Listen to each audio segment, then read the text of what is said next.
Galing naman po siya sa Tayabas, Quezon at ng Lukban, Quezon po.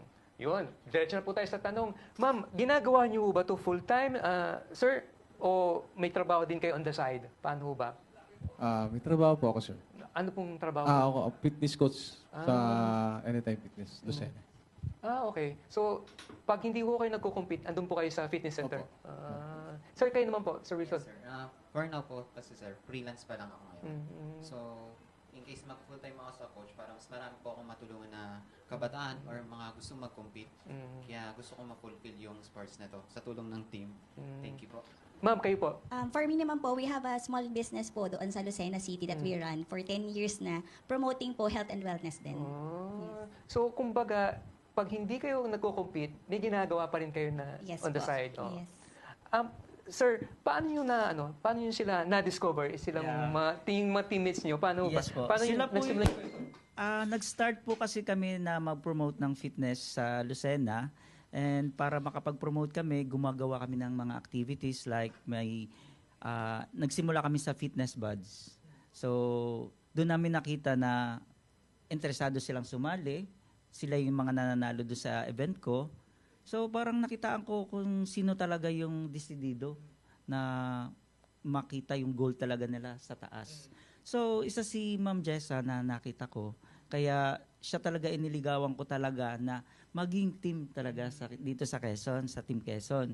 At ganun din si Coach Nestor. Siya po ay sa bodybuilding naman. Kulit lagi ako dyan. Kasi nakitaan ko naman po talaga na desidido siya at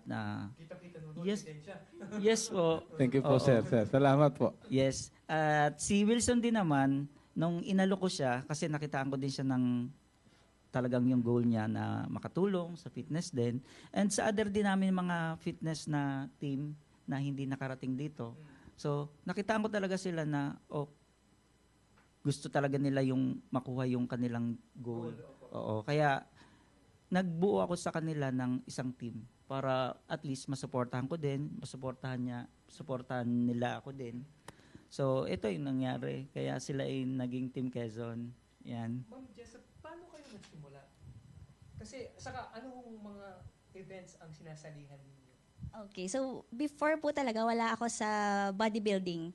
Pero into fitness po kami. I started 25 years old. So 10 years ago into wellness. Pero not into bodybuilding. So we tried sports, running marathons, jump rope, everything. And then bumalik ako after giving birth sa coach ko dahil sabi ko after pandemic parang yung mga 3 pair ng dumbbell ko sa bahay parang gumagaan na. As I lost almost 50 pounds after giving birth. So sabi niya, ang cue lang nung coach ko was, try mo kaya next year. So ako naman bilang paliwalain, alam yung madaling i-convince. Sabi ko lang, sige. And that was parang 7 months before nung first ko po na show na organized po ni na Sir Alan in Quezon Province. And that started it all. Na parang, pwede pala. Kahit pala mommy ka na, parang, Kumbaga walang age limit. opo, parang more than just the winning, parang doon po ako nagkaroon ng, nakaka-encourage kasi minsan nakala ko po parang na yon kasi naging nanay na ako. Baka na to nung fitness career ko, baka hanggang doon na lang talaga ako sa bahay mag-workout. Pero there's more po pala. Yun. Coach Nelson, kayo po, paano po kayo nagsimula? Hindi naman siguro pinakagay na kagad kayo kalaki, no? Gandang hapon po.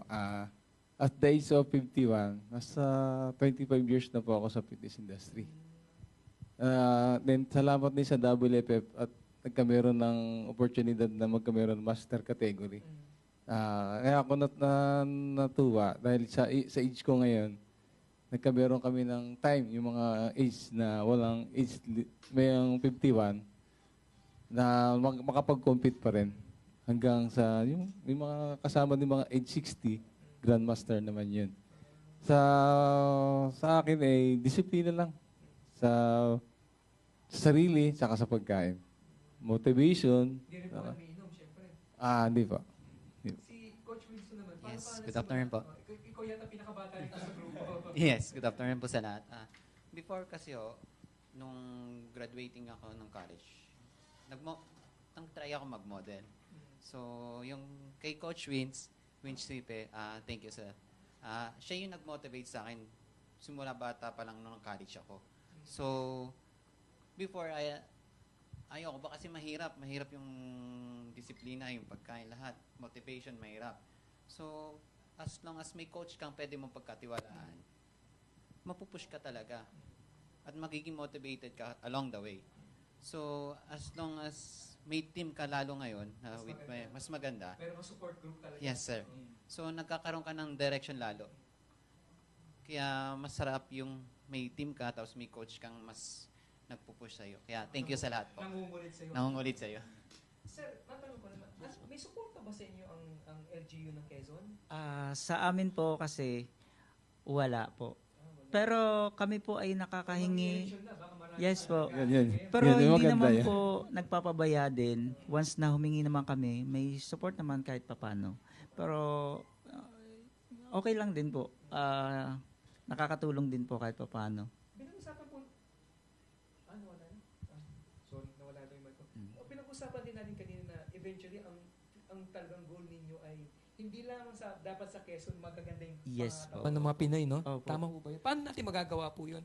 Yun po talaga yung advocacy ko na hindi lang siguro sa Quezon, pero nag-start nga po ako dito sa Quezon. Paano magagawa? Ganito po, yung makita nila na may mga nananalo, magaganda ang katawan, mapopromote namin sa iba't ibang bayan, sa iba't ibang lugar, na sana naisin din nila na magkaroon din ng ganitong katawan. Tama. At hindi lang po kasi ang fitness sa sa ganitong mga competition. Kailangan po talaga din natin sa ating health. So nakakatulong po. Even na kayo ay matanda na, talagang makikita sa mukha nyo, nag-glow kayo. Parang si Coach Nelson, Yes. 51 pero hindi mukhang 51, no? Hindi kayo magmumukhang Oo, matanda. mukhang 50. Oo. Saka iwas po talaga tayo sa mga sakit-sakit.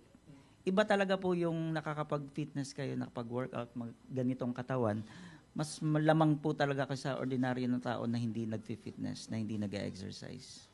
Matanong ko sa kanilang tatlo, bukod po dun sa maganda pangangatawan, maganda po yung disposition nyo, ano po yung pinakagusto nyo sa sport na ito? Ayan. When it comes to being physically active, nag-iba po yung pananaw ko sa fitness after giving birth. Kasi nung 20s, syempre talagang focus po ako sa parang aesthetic, parang anong hitsura ng body ko. Pero after po kasi ng mga anak, may ibang needs pala yung mga kababaihan. Like, the fitness for me after giving birth became parang it's more for my mental health. Sa kasi yung confidence Yeah. na Opo. hindi ka masyadong lumaki, Opo. pagkapanganak. Of course, it helped me lose weight. Pero, more than that, yung 30 minutes, just 15 or 30 minutes being at home, being physically active habang tulog yung anak ko, like it gives me more energy to be more of a mom inside at home na parang mentally and physically present sa akin. Yun po. Coach Nelson, kayo, anong naging impact nito sa pamilya nyo na health conscious po kayo? Sa akin sa pamilya, very supportive naman yung misis ko. Saka yung anak ko. Saka syempre siya rin po makikinabang pag maraming labada, no? Gano'n yung bitbitan, eh, di ba? Actually, siya rin po yung nag-prepare ng pagkain ko. Siya yung parang nutritionist ko. Yung So, ano ko bukod naman, po dun sa training, sa exercise, importante rin yung kinakain ninyo. balance lang po. Protein, tapos carbs. Kailangan pagpasok mo sa sarili mo yung protein, kailangan igagrams mo na ngayon eh. Dinitimbang mo na ngayon siya eh. Hindi ka gaya ng tansyahan lang. Tansyahan lang. Kasi tansyahan, baka magkamali ka ng tansyahan. mamaya, may mataas ang ano mo, hindi gumana sa katawan mo, saka para yung pagpasok ng protein sa katawan mo, mas ma-achieve ng muscle. Hindi ho madidiskaril yung routine, yung regime na Hindi naman po. Coach Wilson naman, paano ka nagre-ready palimba sasali ka sa competition? Kasi di ba may mga sinasabi na pagsasali ka, may mga misconception, di ba? Opo. Parang hindi ka kakain ng ganito, hindi ka inom ng ganito. Personally, paano mo, anong ginagawa mo? We have 6 months to prep. So ganun katagal? Yes po. Kala ko mga ilang Hindi linggo po lang. yung 1 week, 2 weeks, 6 months po. Kasi yung body mo kasi hindi pwedeng ganun kabilis lang depende sa genetics mo. May mga genetics na mabilis mag-react. lalo na sa mga beginner, hindi po masasabi agad yun. Mm. So mag-observe ka, how many months pa yun bago lumabas yung talagang katawan mo. Minsan, year pa. Mm. Kaya haba lang ng pasyensya po sa diet, Oh. lalo na sa financial, kailangan magbusisi ka rin kasi magastos. Kaya, Kasi hindi biro yung mga kinakain, di ba? Yes po. Disiplina pati, sir. disiplina pa rin po sa lahat. So, pag, alimbawa, ganyan, ilang beses kayong kumakain sa isang araw? Depende po. May mga 4 meals sa hati. May grams, katulad po yung sinasabi ni Coach. Ah. May grams ka hati. Ako, sir, 5 meals a day. Pero hindi madami. Hindi madami. Kumbaga sukat na sukat. Sukat lang. Pati rin sa tubig ko ba? Tama ba? Hindi naman po. Pagka hindi pa peak week. Mm. Pag peak week na po, tsaka malapit na yung competition, magbabawas ka na ng water. Mm. Hanggang sa maging 0.